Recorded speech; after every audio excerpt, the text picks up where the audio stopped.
పొట్టి దగ్గరేమో యేసు ప్రభు వైపు, యేసు ప్రభు పొట్టి దగ్గర వైపు, పొట్టి దగ్గర యేసు వారి వైపు చూస్తూ ఉన్నాను.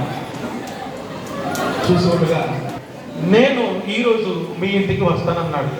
వెంటనే అక్కడున్నటువంటి వారు ఏమంటున్నాడంటే, యేసయ్య పాపులతో స్నేహం చేసేవాడు అన్నారు.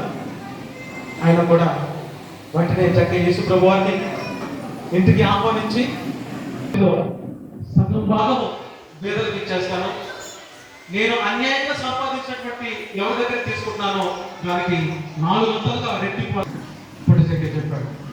వెంటనే తెలుసా యేసు ప్రభు పొట్టి చక్కగా ఏమన్నాడు తెలుసా? అసలు చక్కగా ఏమన్నాడు?